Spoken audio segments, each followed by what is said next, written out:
many of our artists. Everyone's been invited. Yeah. Yeah, we put your name on the back. How are you doing, Linus? Keep it in the always decide on Wednesday and then go back to Thursday.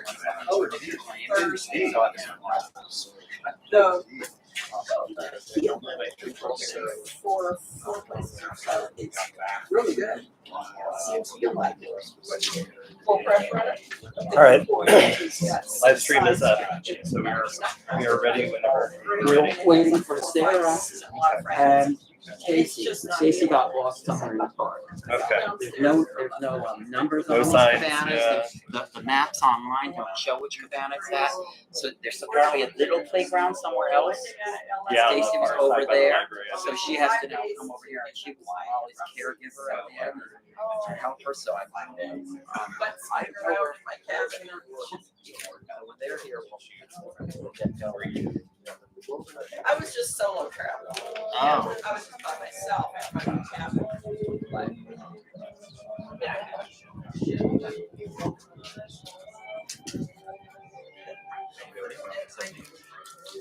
Sorry, I'm right.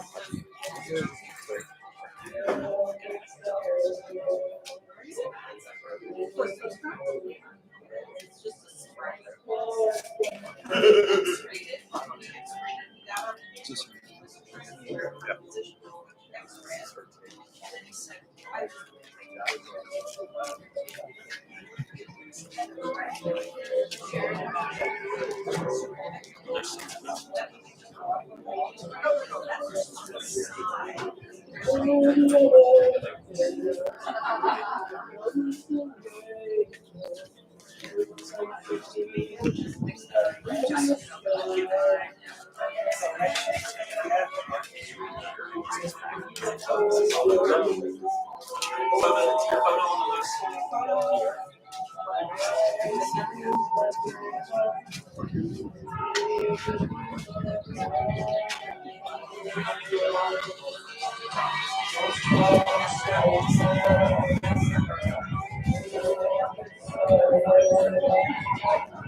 Hello. Yeah, we're in the circle of happiness.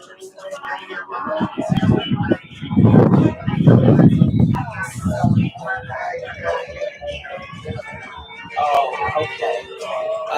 No problem at all. I had edited what you wrote so that it was clear. Right? And if you wanted to say something simple, like you can take this. Oh, yeah. What's it to you? I asked Morris, how would we know if it was one of the Start slideshow. Oh, yeah. Start slideshow.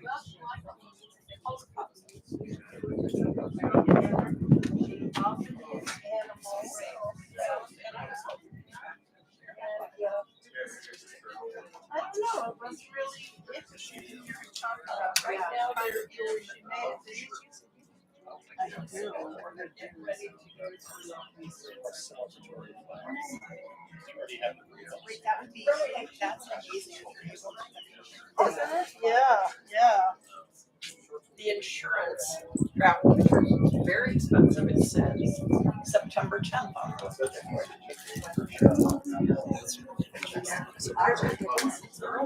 No, my flight got in like super late last night.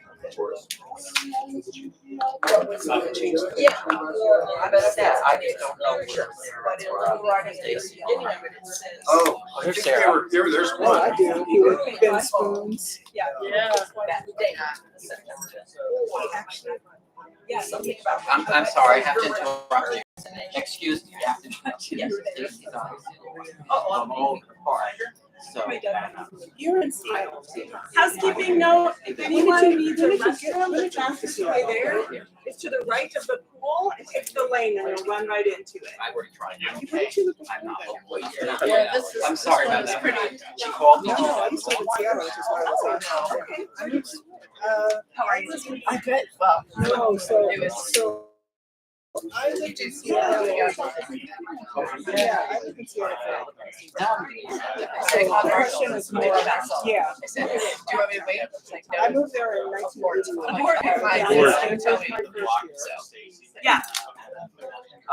anyone who'd like to get a copy of the slideshow or just be remembered, please sign our little sign-in sheet. Yeah, so anyway, so.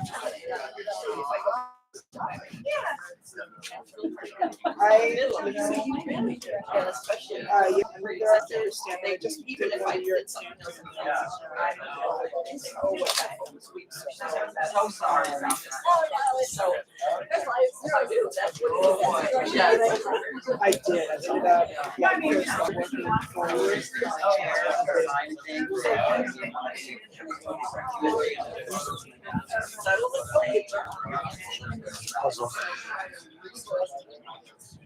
Did you unravel one? I got one done. Good for you. I know. I was Oh, like a Rubik's progress cube. on this Rubik's one, cube. Yeah. And I was teaching a class that I was using Molly's. Greetings, everyone. Hello. This was, Trisha. this was on, Greetings, all. We are starting. Thank you for coming to this celebration of life for Molly and my sister. For those who don't know, I'm Morris, her younger brother, and that's Linus, her other younger brother. It's over here. And a few notes. If you didn't already figure this out, all of the jewelry and small art objects and photos are things that are here for you to select keepsakes from. Please take whatever you and your loved ones can use. There's so much, and she would want it being enjoyed. There's water in the cooler over there. There are padded chairs that someone has brought. The framed artwork you see around, if it's not got a blanket over it, it's still looking for someone to adopt it. My brother is going to do the traditional Jewish mourner's Kaddish, and then I will read the eulogy, and then we'll be sharing our memories about Molly after that. The music you were hearing was Molly's 1989 album, Molly Who, which is only available on cassette, but shortly will be available by digital form. And I will, if you sign up on the signing list with your email, we can be in touch. Whatever you want that I might have available digitally, I will get for you at that point. All right, as Mo said, I'm Linus. I am Molly's younger brother. I will be reciting the Mourner's Kaddish, which I have copies of here for anybody who wants to follow along. Actually, there's some more here.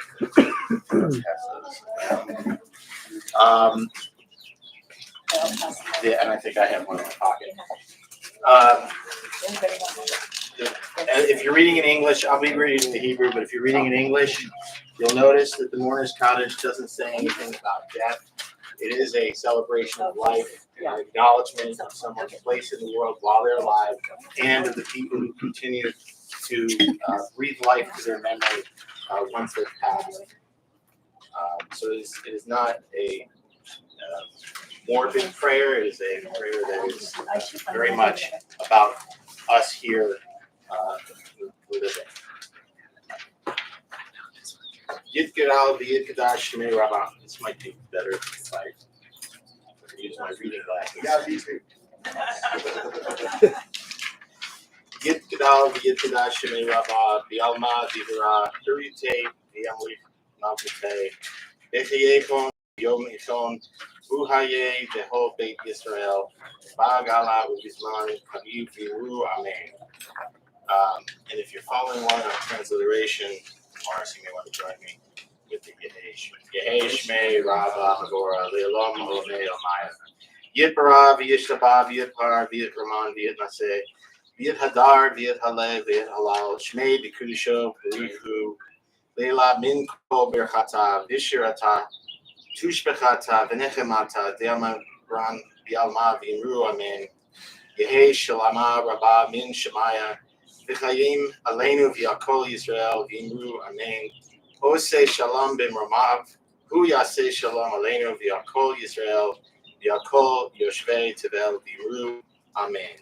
Would you like to just do the English? Do you want to do the English as well? Oh, no. Okay. All right.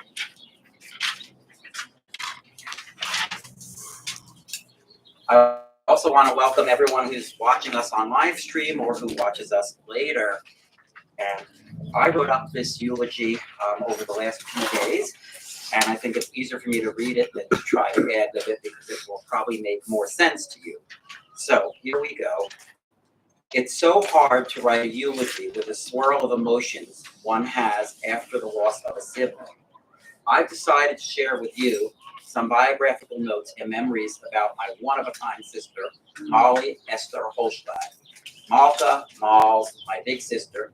She came into this world in Brooklyn, New York on January 25th, 1963, the firstborn to my parents, and exactly on their 5th anniversary.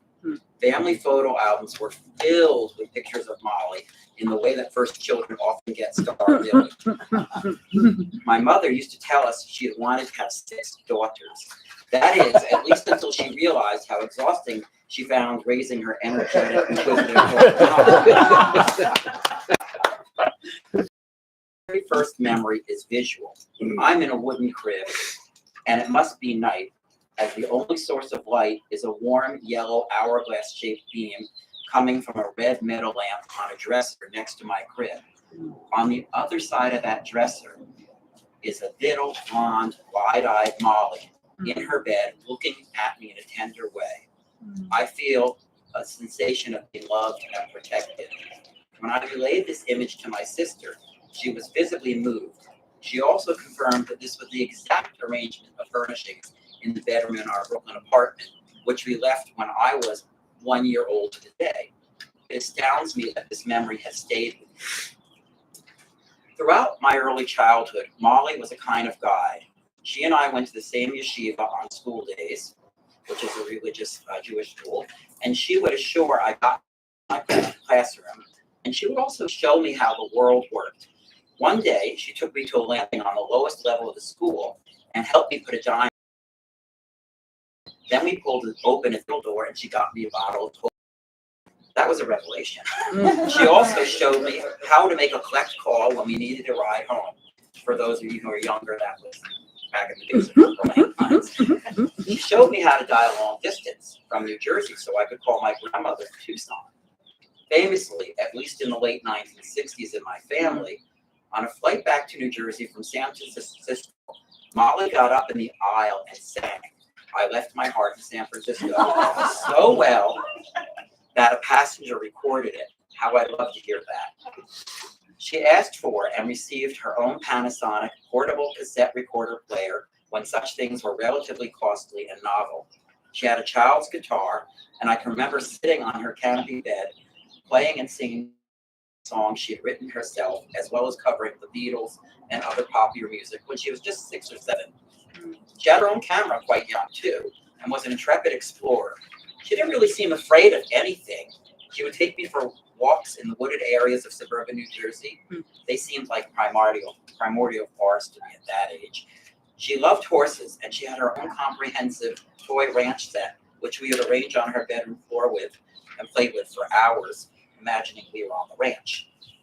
She was so excited to take horseback riding lessons, and she was much more proficient at it than I ever was. When we lived in an apartment in East Brunswick, New Jersey, there was a copse of trees. On the other side was an old farm. The elderly owners encouraged her friendship with their horse, and she would bring it apples or oats and treat it like her best friend. They also let us play in their old Airstream trailer they had, and we imagined we were going on road trips to exotic places together. My mother and Molly went off to the local drive-in theater about this time. My little brother Linus and I could see the screen in the distance from our apartment windows. There was a blackout in our complex, but this theater screen was still projecting Jesus Christ Superstar. So we watched the silent movie, waiting for the lights to come back on. When they returned, my mother was laughing nonstop. I said, "What's so funny?" She said, "Molly looked around the theater lot and asked, 'Mommy, why are there no people in the other cars?' Of course, neither of us understood that as funny yet. Molly was no angel, as everyone must know. By about age 11, she began to tire of playing with her siblings and started to hang out with boys who seemed to me to be latter-day James Deans. One boy offered her a cigarette, which started a habit of many years. He also got her interested in exploring fire, and my mother had to explain to her why playing with lit matches on the balcony was inappropriate and worried the neighbors. She was, as I said, an explorer and an experimenter. She would try new things and sometimes seemingly indiscriminately. Sometimes she was unkind to me or cleverly cajoled me out of things that I wanted. She could have been a very persuasive salesperson. She excelled academically when she applied herself. Seemingly, she had a steel trap-like ability to retain and recall information accurately at her young age. She was in the chorus at Livingston High School and was given a solo during their holiday concert at what seemed like a very glamorous Livingston Mall. I remember the fuss and excitement and my mom circling around the completely full parking lot trying to get a space, finally getting to the cavernous hall where there was a giant whale tail sculpture in front of which the chorus was assembled, beautifully dressed up, and the crowd seemed mesmerized by the music. Then my sister stood up and sang her solo to a packed house. I felt like she was the diva of the world. When she was about 15 or 16, she began to go regularly to the Rocky Horror Picture Show, dressed up as the character Magenta, to enjoy participating in the live audience cast. Throughout her life, she was creative, loved to dress up and perform, and of course she did various arts and crafts. A number of these necklaces and bracelets are things that she created. She made jewelry for years, and I just found out we have another jewelry maker in the crowd, so I'm thrilled that we have a place to donate some of those things to. As many of you know, probably know the stories. My brilliant and charming outgoing father had been drafted into the Korean War. When I was a child, I was told he'd been shell-shocked. He forbade us from playing with toy guns or toy soldiers, would not allow us to watch violent movies, and he was jumpy. As my brother says, you don't sneak up on a Holzschlag. Of course, much later, we learned what PTSD is. My father's physical and mental health was clearly deteriorating. Nothing my mother could suggest, no visits to experts seemed to be able to help, nor of much interest to him. Much later, we learned he had a brain tumor as well. Molly was very close to my father, and she began to unwind as he became more ill and more unhinged. My mother had to separate from him for our safety and well-being. My sister became more and more angry and rebellious and ran away when she was 16. Now recall, in the 1970s, that a 16-year-old woman would by most have been considered to be an adult and not a teenage child. Had run out, this girl had suffered trauma at home and to escape. Turns out Molly took a job in the kitchen of the then new and swanky Playboy Vernon Valley Resort, which included housing. Many years later, she relayed to me that it was difficult for her there. I hope this narrative is something that you're following, because it is a little long, but I think it got her talents and what she did with her challenges. Mm-hmm. My mother and my sister were able to make a plan with my grandmother such that Molly could go and live with her in Tucson and go to her last year of high school here in Tucson, and then go off to the U of A at the affordable in-state tuition rate. Molly loved the desert. She seemed happiest when she was visiting Tucson, so this appealed. Molly had been increasingly unkind to me, alternating with some good moments. I had mixed feelings about her leaving, but understood she needed to do what worked for her. Sadly, not so long thereafter, my grandmother passed away in 1980, when Molly was just 17 and just shy of graduating high school. Molly stayed in residence in my grandmother's house, but relatively quickly, it became clear Molly was not able to keep up with that house. That probably would have been the case even with the most mature 17-year-old charged with such responsibilities. Molly was much more interested in exploring the world and being creative than domestic. So she moved to an apartment, and my grandmother's now somewhat debilitating little dream house that she had been in since 1952, I think, was sold. Molly had stopped going to high school, but eventually went on to get her GED and went to college. She loved travel to Mexico. She was quite fluent in Spanish, and she taught ESL classes in Tucson. When she was in her early 20s, she became quite ill with what she then thought was Epstein-Barr virus or chronic fatigue syndrome. It seemed various doctors brushed off her illness as being all in her head, which I witnessed them doing. And I asked, well, why doesn't that require treatment, even if that might be the case? Other times they just gave her prescriptions to quiet her down, but it was clear to me her complexion was off and she had physical and mental suffering. She began to research and wrote and circulated a letter for sufferers of chronic fatigue syndrome for quite some time. She continued creating music, and after her Molly Who album came out in 1989, by the way, that was named because whenever someone said Molly Holzschlag, people would go, Molly who?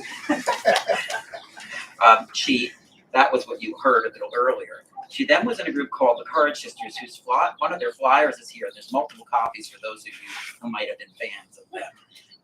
It was so named because each of them had various challenges, and it took them courage to get up and perform. They performed live around Tucson, and she relayed to me that she had received a Best New Artist Award in Tucson after she was performing for 20 years. So that's about how long it takes to be a new artist, I guess.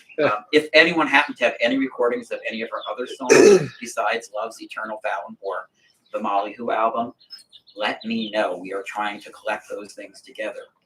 She did not put those things out on a CD or tape for the most part. She just performed live. We're going to hopefully make an accessible archive for her. So at some point, Molly became more or less confined to a hospital bed.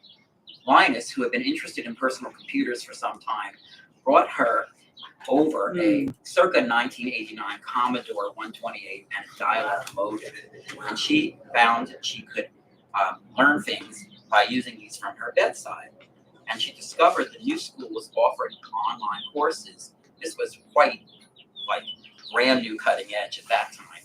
And she took up her studies there and got her degree there. She quickly began to realize how the World Wide Web could be a lifeline more than a place to exchange recipes, and how especially important it could be for people who had difficulties going out physically and engaging the world. So things began to come together for her regarding accessibility on the web, and thus began her illustrious career, something I don't think anyone in my family could quite grasp the vast import of just yet. I do recall my mother boasting that she was, quote, the first Jewish mom in cyberspace in the very early 90s. After my sister hooked her up by, teaching her about electronic mail and the information superhighway. I still quite couldn't figure out what it was for, but she got me going there too. I recall sometime in the 1990s being at a big chain bookstore with my best friend, Rue. Rue worked in IT, and she was another early computer aficionado.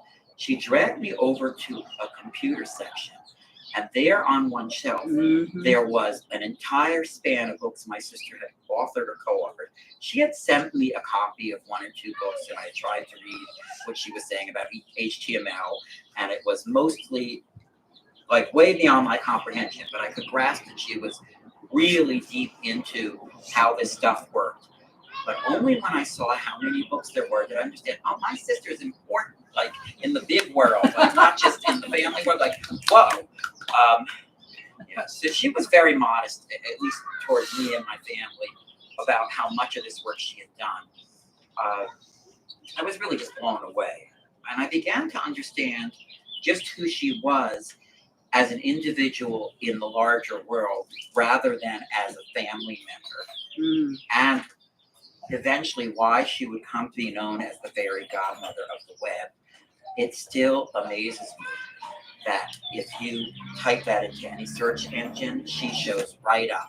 I don't know how many people have a nickname that if you type it in, there they are. That's quite an acknowledgement of who she was, that she's that well known in that way. I imagine that many of us know something about a professional narrative moving forward from this point. She shared extensively and openly in person and on social media about intimate, personal, and professional matters. Thankfully, a lot of her lectures have been recorded and are accessible.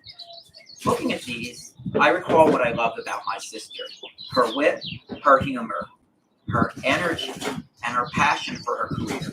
She really wanted to bring people together and allow the free and open, readily accessible sharing of information. Thank you.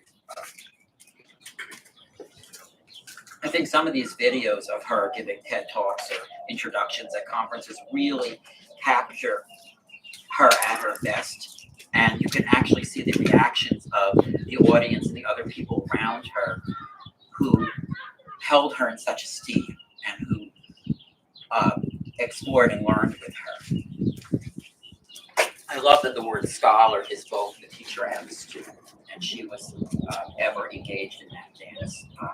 And I'm so thankful that people recorded things that made them available for us to revisit. In her personal life, she'd been friends for nearly 30 years with Raymond, before they married. And she shared with me that the times they had together were the happiest days of her adult life. She felt unconditionally loved and supported. He was devoted to her, and he had some magic touch that I don't know anyone else had, because when Molly was on, she was on, but when she was off, you could not steer her back into any state of tranquility or calm or functionality, but he could. He just had that wonderful connection to her. I will note that my mother had always been there trying to support my sister, freely sharing her resources and responding to Molly's often dramatic or urgent requests. Ray's untimely passing in February of 2017 and our mom's passing in October of that same year really made things all the more difficult for Molly. From that time forward, I did my best to offer support and resources. And as I noted, when Molly was upset, there was so little one could do to console her, though I did my best, often to the point of exhaustion and beyond. And I just would sometimes sit there and let her talk. But Molly hit upon this interesting idea of regular watch parties because we were so far apart where we could choose movies or shows that we would all enjoy and then watch together wherever we were. That was brilliant because it really helped us stay connected in an enjoyable way with very low stress. And some of you well know that low stress was not her usual operating so we would text comments back and forth about the plots, the sets, the costumes, or anything we found interesting about these shows. Sometimes things seemed fresh, and other times bemoaning how dated things were. Always entertaining. Her favorites included Scrubs, which have both medical and musical components. And it's hard to think about that show now because of recent commercials with original actors singing and just bringing back to all that. So many hours spent watching those shows. Still, on Sunday nights, I feel like something's missing or I've forgotten something every time it's time for us to have our watch party. I know that members of the family, Molly's friends, assistants, and colleagues often were very generous and understanding. They did what they could, despite it often being very difficult.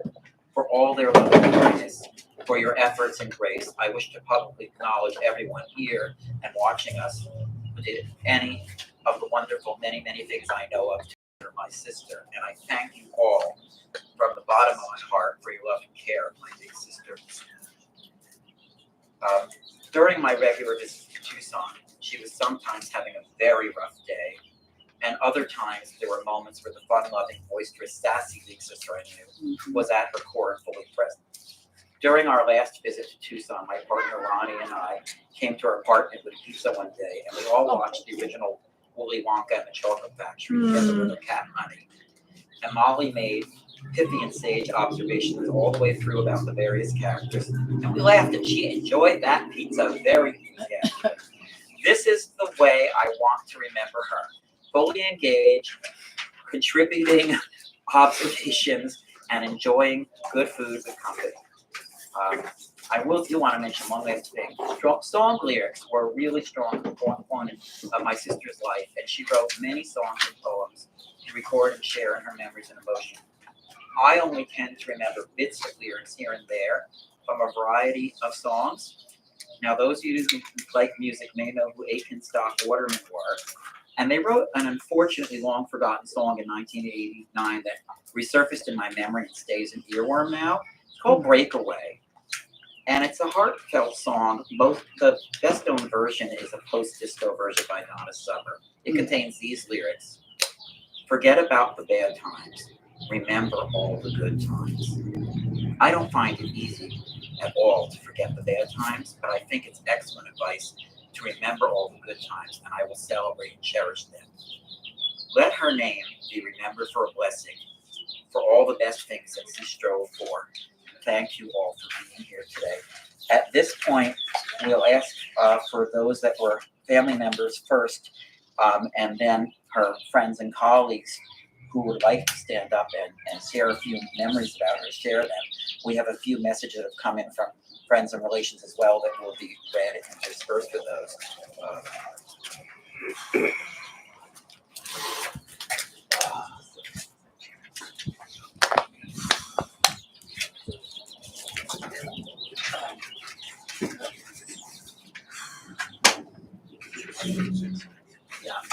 Would someone, we invite someone to step forward if they have anything they want to say? Anybody like to share some memories of Molly? I have memories of our family gonna go. Well, if family wants to step forward, jump on up. If not, there isn't saying go right ahead if you want to. Okay. Well, I too wrote mine down because I wasn't very confident that I could start. Oh, should I get over here? Yes, we're If you go over there so you're on the screen, that'd be great. Thank you. So yeah, I wrote down what I needed to say. Also because I figured if I just started talking about Molly, I'd never stop. So, and then when I told my husband, he's back in Austin, that I was going to come and talk about Molly, he said, be sure to tell everyone that Molly is among the very few gifted intellectuals whose analytical powers are intimately tethered to an essentially moral worldview. Now, my husband had nothing to do with technology, but he and Molly could sit for hours and hours and hours. He's an artist and a musician. And I thought, okay, Ron, I will say this in front of everyone, but it gives you an idea of how they analytical powers are intimately tethered to an essentially moral worldview.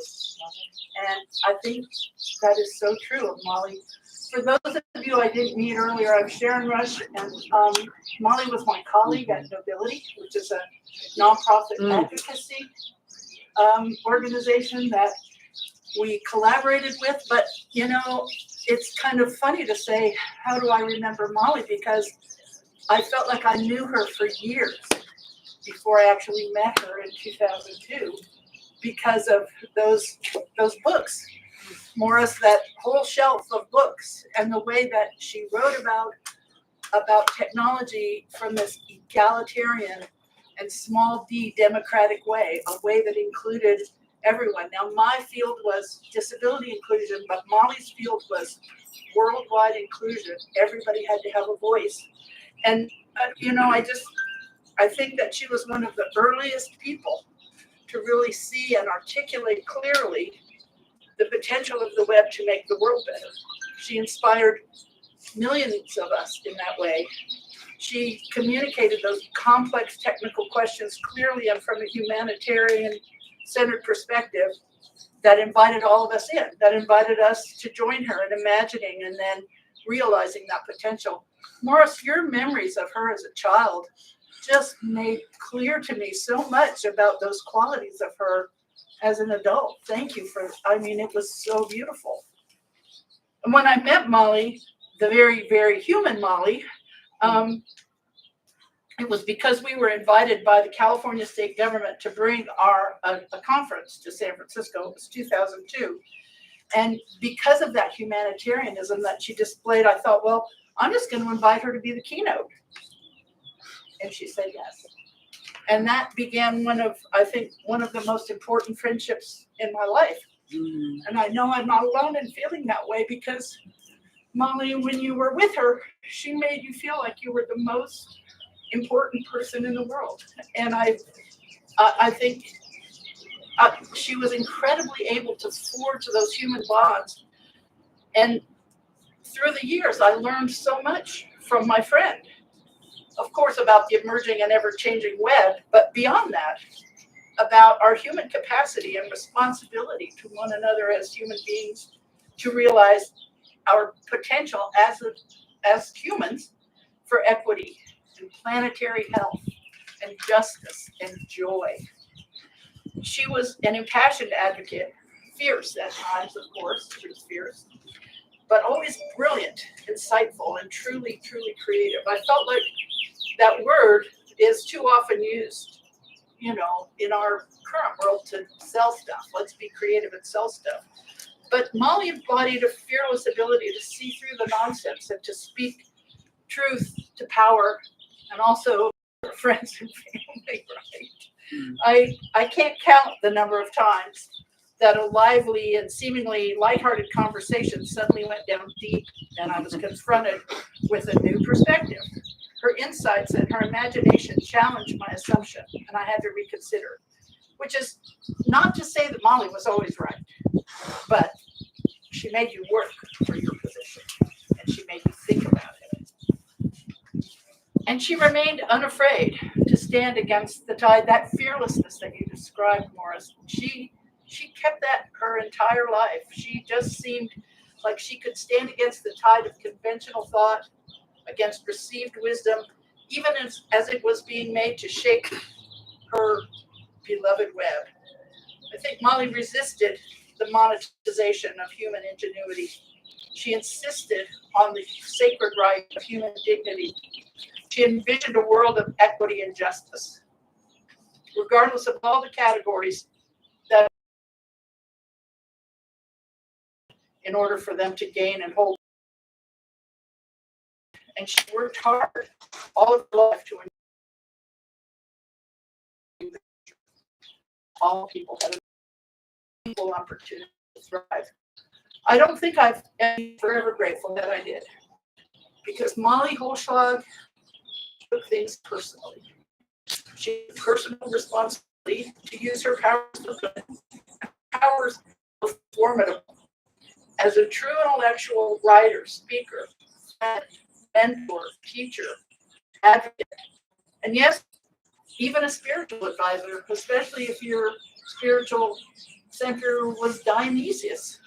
I think, you know, she was full of this spirit, and she was so brave. That Courage Sisters, I love that she was part of the Courage Sisters. And I think even as illness tried to claim her spirit, Molly fought on. In 2022, when Nobility brought Access to You out of lockdown, Molly agreed to travel to Austin to give the opening keynote. She brought us out of lockdown, and she did it with her unflagging, passionate wit and insight.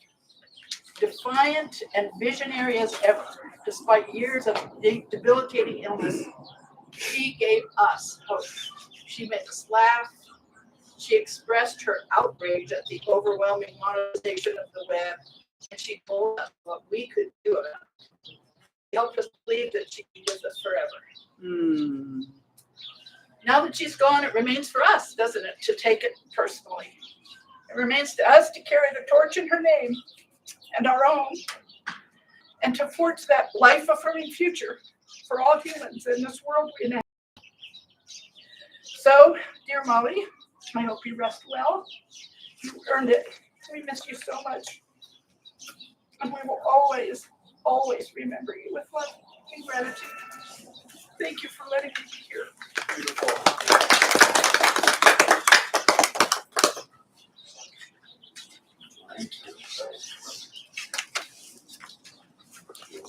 Thank you so much.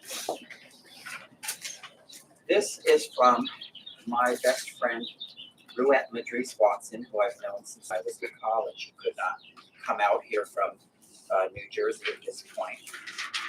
But she asked me to read this. Reflections on Molly. Morris is my brother from another mother. I considered Molly to be family, and I've always been in awe of her and all of her accomplishments. Writer, musician, songwriter. She was someone who had a vision and understood how to bring it into reality. She produced her musical albums, her own work. When she was disabled for a time in her youth, when the quote-unquote internet was something many of us could barely grasp conceptually, Molly encountered it. And in the early days of just being able to dial up, she completely understood what was happening and the future and what was at stake.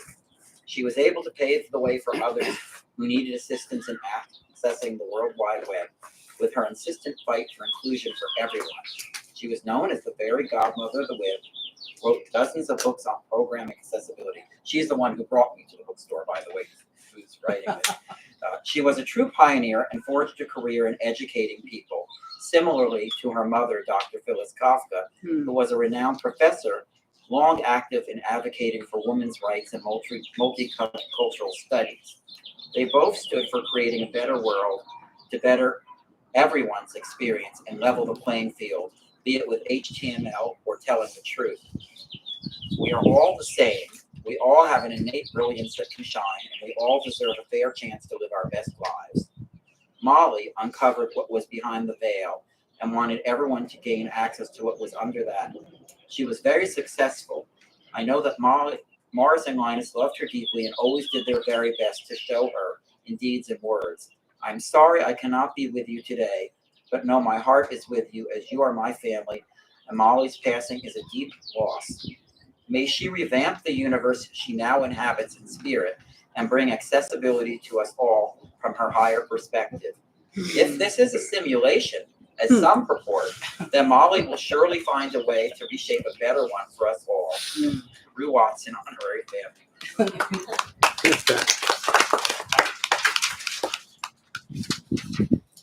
Would anybody else like to? Can read some stuff.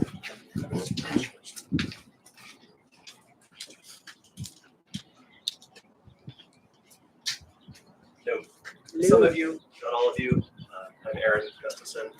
I'm going to have a hard time keeping it together, so I'm going to have to read. So I know Molly from the web. She was there when I gave my first talk in 2003, and I was more choked up than I am now because I was so nervous. I was literally choking on my words. It was at Comdex, and I'd been invited out by the World Organization of Webmasters to give a talk on XHTML. The talk was solid. My delivery was atrocious. But Molly was quick to come up afterwards and to congratulate me, and I was floored. I told her how excited I was to see her and Eric Meyer give a talk on CSS later in the day. And she told me that Eric had to cancel his trip last minute and asked if I would be interested in joining the talk with her. Just like that. Wow. I don't know that she had any idea who I was. I'd only just published my first piece in List Apart a few months earlier, but that was how Molly rolled. She saw my passion for web standards and somehow knew I'd be able to step up. That one welcoming gesture was huge for me. And it was the start of a long collaboration and friendship. After that talk, we met up again in Vegas in 2004, and then went on a speaking tour of the US in 2005, running web standards workshops where we taught people the fundamentals of HTML, CSS, and JavaScript, and accessibility, of course. And I learned so much from her during that time, and bore witness over and over to her immense capacity for welcoming people, for bringing them together, breaking bread, building her tribe. She was the very embodiment of the word hospitable. And curious. Her boisterous laugh was infectious and memorable. I can still hear it echoing in my ears. I don't know that I've ever met someone who gave as much of herself as Molly did. She always put others first, sometimes to her own detriment. When I first met Molly, she was leading the Web Standards Project, and she poured her heart and soul into that organization and the cause of web standards. I lost count of how many events she spoke at, often on her own dime. And she invited educators into her home to teach them how to properly teach the next generation of web designers and developers for free. She always put her advocacy for the cause first, a double-edged sword we've since named advocacy fatigue. It took a toll on her, mentally, physically, and spiritually. And she took the occasional break from it, but she never gave up on the fight for a more egalitarian web. Another aspect of Molly's giving nature was her insistence on opening the door for other people career-wise. I witnessed her pass along amazing opportunities that found their way into her inbox with an incredible amount of joy. like doling out incredible gifts for a holiday. One such gift she handed me was the opportunity to do some work with Adaptive Path. Through her introduction, that got me a chance to work with some amazing team on several projects, all from my living room thousands of miles away from their San Francisco offices. That was the kind of sway she pulled. That work led to a part-time role and health insurance at a company called Bolt Peters, where I worked on another project, and that gave me the freedom to quit my day job at an ad agency and then build my own consulting business, which I launched a few months later and ran for over a decade, all because of the doors that Molly opened. In a separate path, she invited me to join WASP, where I worked on JavaScript-focused efforts. And that led to me working with Microsoft on improvements to IE7 and then IE8, and then years later, to me eventually joining Microsoft as a web standards evangelist, all because of the doors Molly opened. And I was not alone. Wherever and whenever Molly saw an opportunity to help someone on their career journey, she would help them. Book contracts, speaking engagements, networking, freelance work. If Molly saw any way she could help you, she did. No ego, no expectations, selfless. Her example is what inspired me to build my own mentoring program. I don't know that I can ever do as much good as she did for people, but she made me want to try. If you know Molly's name, as you all do, of course, it's probably why. She was a staunch and loud advocate for web standards and accessibility, a veteran of the browser wars and subsequent skirmishes. She knew the landscape and knew how imperative it was for standards to emerge and for browsers to implement them consistently. I wasn't there for the meeting, but she told me Bill Gates tried to tell her the web was done around about the IE6 days, and she yelled at him. While she wasn't one to shy away from the occasional embellishment, she was just as unlikely to shy away from a confrontation over the viability and future of the web. So it would not surprise me at all to hear that she yelled at him. Molly was a lioness, nurturing and maternal to the web and its denizens, and a fierce protector when they were threatened. She saw the potential of the web as a great equalizer and bristled when folks tried to wall it off or exclude people, especially disempowered people, from accessing it. That passionate support for the open web never wavered, even when Molly became ill. In fact, we've been talking about whether it might make sense to relaunch WASP just before she died, a decade after we shuttered it, because we thought the work was done, and it wasn't. Knowing Molly affected me deeply. Her kindness, thoughtfulness, generosity, and passion live on in everyone her life touched, including me. I don't know what to make of the world without Molly, but I hate that we're living in it. She was truly a force of nature, and as such, has left an indelible mark on our industry and our world. I'm so thankful to have known her, to have received her mentorship, and to have called her a friend. And in many ways, she was the big sister I never had, being an only child myself. I want to share a brief passage from one of her posts that really stuck with me in reflecting on her death and the birthday she would have had. Mortality reminds us in very cold, frightened terms, how fragile our life and times truly are. The web, which is a naturally social and interactive communications platform, can help bring us all closer. The fighting, the drama, and although Molly loved drama, the debates, they all become irrelevant in these very mortal moments. Let us all reach for the greatness within ourselves and put it into our web work every day, because even on those days we feel it's overwhelming or it doesn't matter, it really, truly does. One world, one web, one love, my brothers and sisters. Okay, well, love you.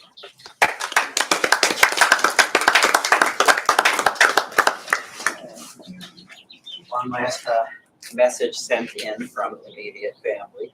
This is from my cousin Philip Bell. I remember Molly as a very sweet, heartfelt person. Even though she struggled with physical issues, she always put her best side forward with me. She is so missed. We also have greetings from Adele Cooper Flinker, who is another cousin. Can't be here, is watching on the live stream, so I say hello to you and everyone else. Just saying, Molly, we're being missed. Sending her comforts.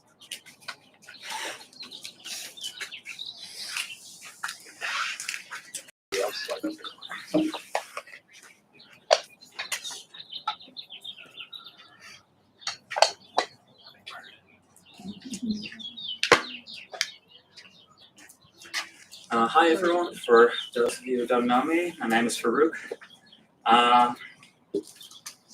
Molly was pretty instrumental to kind of the start of my career in the web. I was just a little blogger, kid with a blog and passion for web standards and accessibility. And mostly I was kind of friends with the similarly like B level celebrities of web standards blogging, which is already, far below normal celebrity level, but for our field that was pretty cool.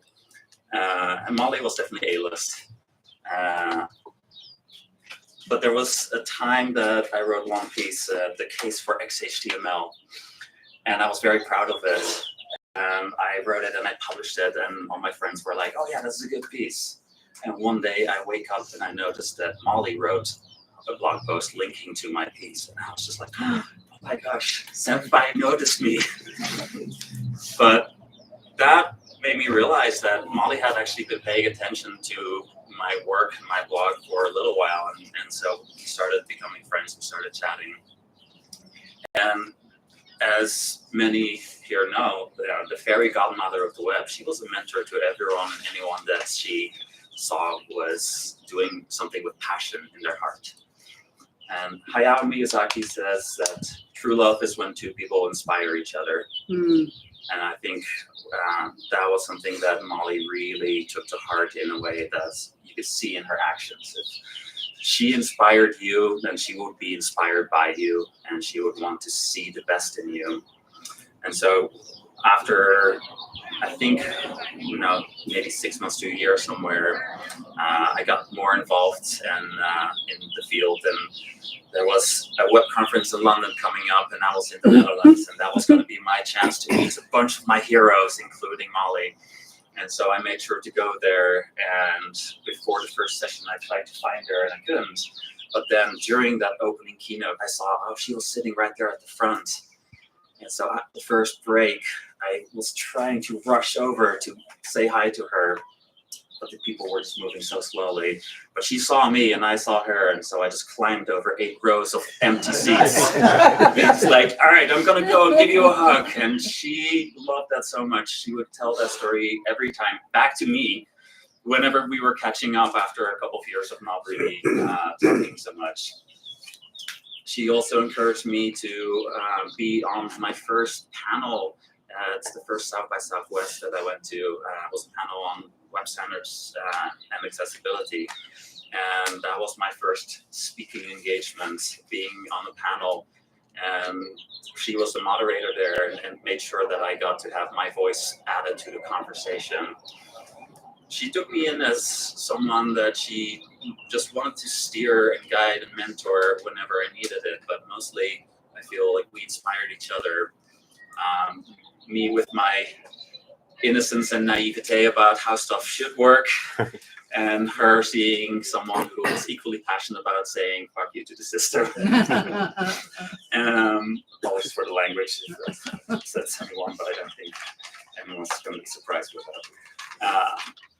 She invited me to the Web Standards Project and also encouraged me to start giving my own talks, which I eventually did, and that continued the path of being inspired by Molly and being mentored.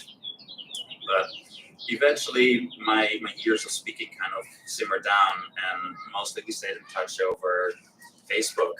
Not that it was very highly active and interactive between us, but anytime that I talked about a topic of morality or philosophy, there was a good chance that Molly would weigh in with her point of view, or even just to say thank you for sharing this perspective. When it came to accessibility, she was always there. And the very last time that I chatted with Molly was about 2 weeks before she passed. We did a catch-up call, and we hadn't spoken in a while. We ended up, of course, chatting for well over an hour, just continuing that love for humanity, continuing our passion for making the world a better place, continuing to inspire each other. And I will always carry that with me, through love, being inspired by each other to live, not just to be alive, but to do something with your life of meaning and something that you would be proud of and something that she would be proud of. I'm gonna miss her, but I will continue holding her in my heart.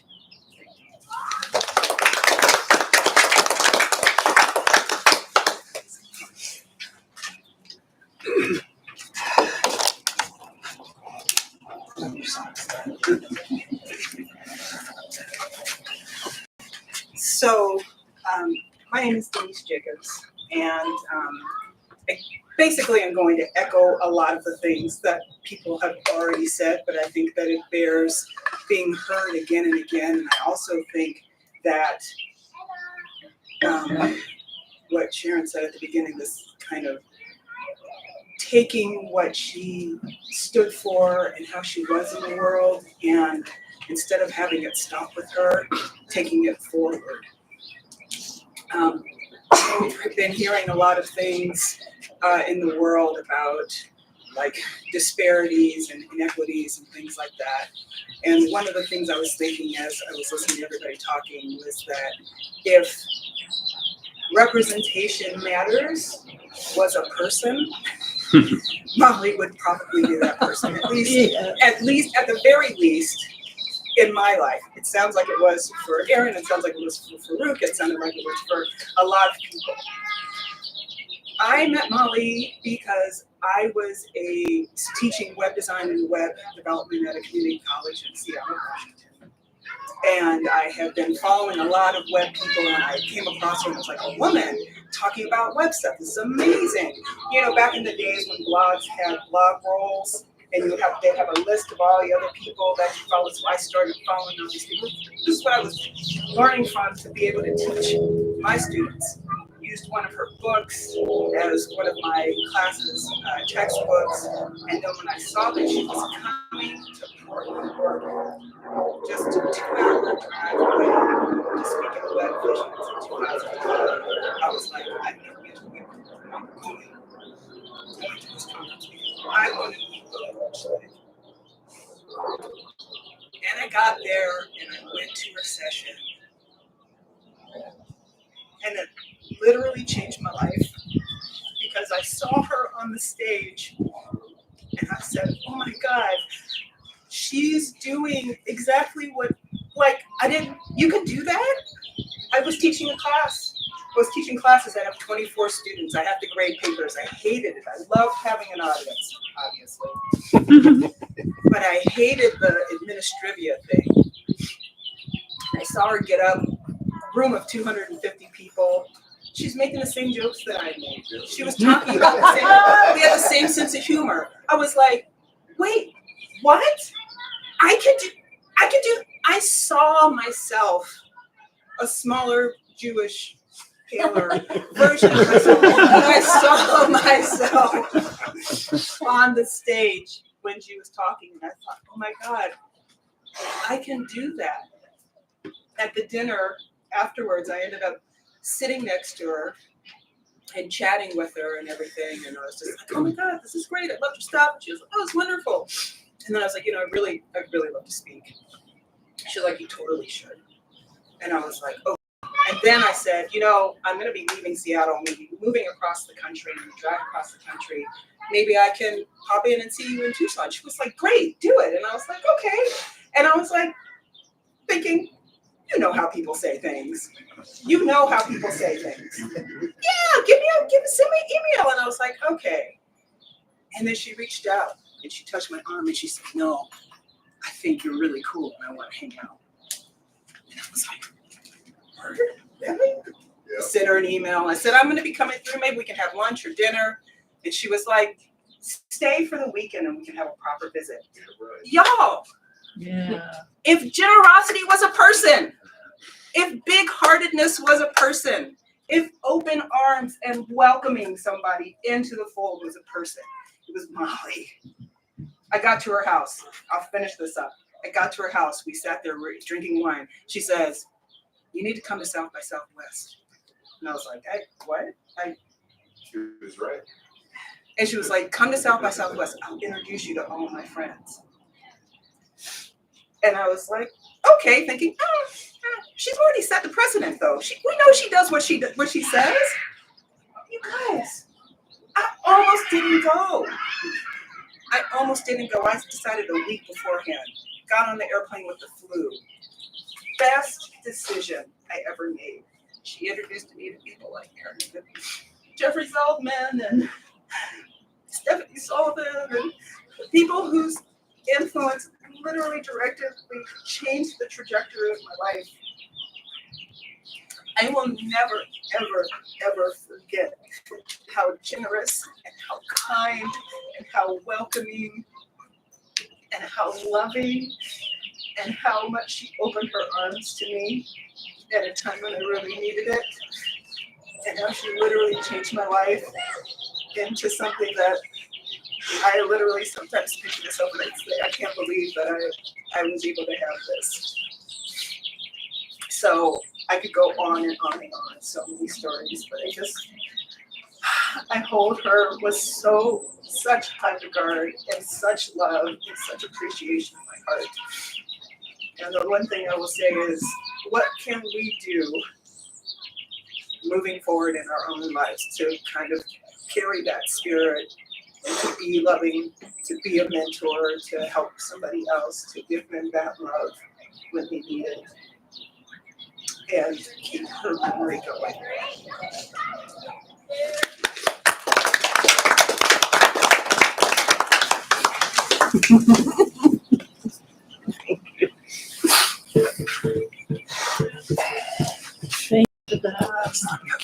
I don't have anything written out.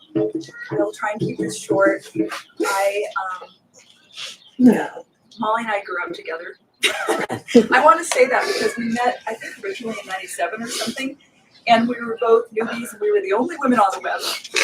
And I had 30 years of knowing her off and on. You know those friends when you meet up with them every once in a while, and it's just like you saw them yesterday? So we've traveled to multiple continents together. I was there when she yelled at Bill Gates. Twice. She embraced me in her life like a sibling, like a sister, and she was always there for me. Now, while we were professionally intertwined, she helped me so much in my personal life, and even today I reach for my phone to text her a message. In a couple times, and sorry this is so scattered, but a couple times there were moments when a really good friend of ours lost their daughter, and I pulled over to the side of the road when I found out. And the only person I thought to call was Molly, and she was there, and we cried on the phone together. And Molly was one of the only people that could actually understand what I was going through. And I hope that she also got a lot of support from me over the years, but I have a feeling it was rather one-sided because Molly had so much to give. Another time, as I was going through a hard time a couple of years ago, she was there for me.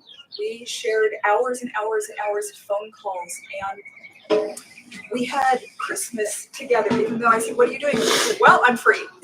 So we had a Christmas concert with my girls over Zoom, singing, and Molly playing the guitar as best as she could because her fingers hurt so much, singing out those tunes in pain. And hearing her sing, I wanted to tape it, but I didn't. We just experienced it for what it was. So at the Access U conference, which I watched streaming, I was going to travel with her, but I got sick in the end and didn't want to. She was immunocompromised, so I didn't want to expose her to that. But that was going to be like the coming out of COVID trip and being able to see her. And when she passed, Aaron came over because, again, you don't know who you could reach out to. And I think her life and her passing has impacted me so much because I realized something. I was texting kind of a group of us from the old days, it was with Jared School and Jeremiah and Jeffrey Zeldman. And I was saying, hey, this just happened. And I was saying she was part of the OG. And I was thinking original gangsters, and Jared said, no, she was the old guard. And I said, yes, she was the old guard. So a lot of, I think, the impact, I was there with her at the beginning, and I do feel this is a closing of an era. It's the beginning of another era which she will not be here, which I can't even imagine. But like Denise and Sharon, you said, it's our duty now to keep it, pay it forward. And I promise, Molly, I'm gonna do my best in the years that I have left. But yeah, she's the old guard and we'll miss her forever.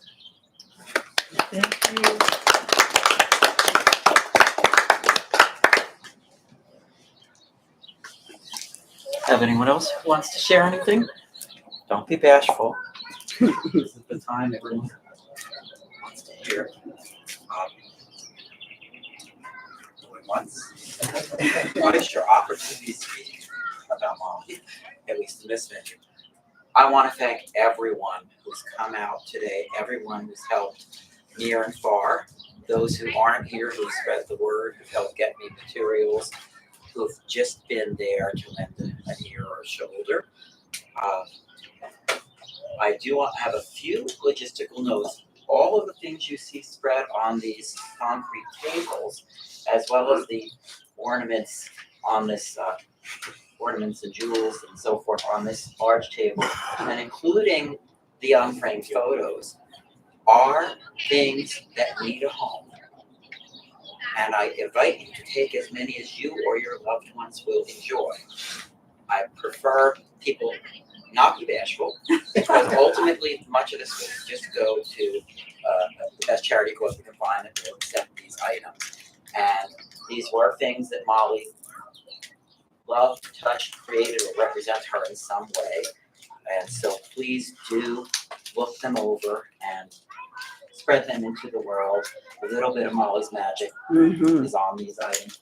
The artwork that is here is also artwork that is from her estate. Her physical legacy is largely here with us now in terms of her, not her physical self, but the items that she physically left in space that had any meaning. So please do look these things over. I'm very grateful that Peter and Pete have brought the large art with them to enable us to do this year. I want to note that our reservations for the repast are for 2:30 at Locale, and they were for 12 people because that was the number of people who had confirmed as of last week. So I'm going to ask those of you who might want to come that haven't been in touch with me as of last week to please see the hostess. We called them yesterday as soon as we knew we were over that number to ask them to accommodate. We haven't heard back, and I'll just ask you to try. We'll make it work somehow. We'll do that charm thing. We'll do that thing with us. I think that comes naturally to you, the reasons. So just, I'll be with. I also noticed the repast is going to be my treat, but I ask that you arrange for any alcoholic beverages that you are going to buy separately. I cannot afford that to be. And we will raise a toast to Molly there. Let's see, any other things that I might have forgotten?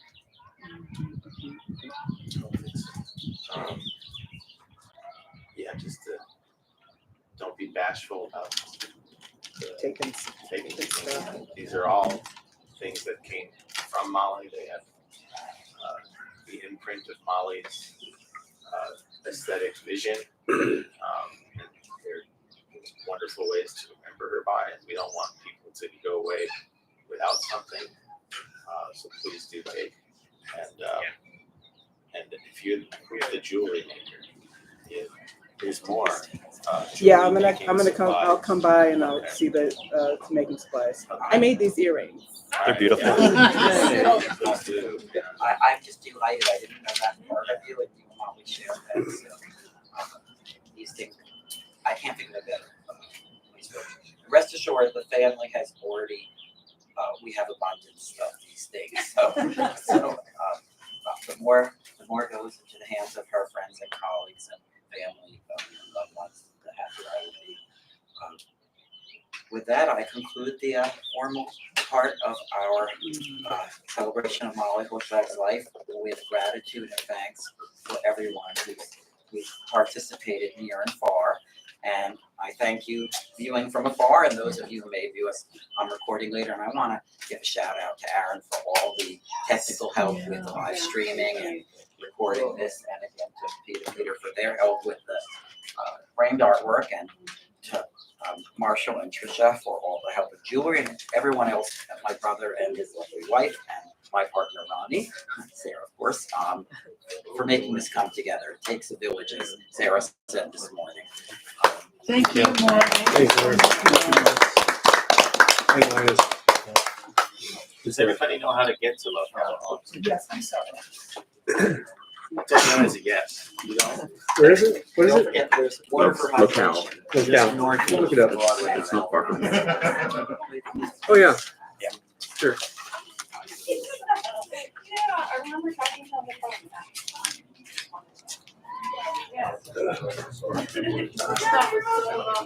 Cannot see like. Yes.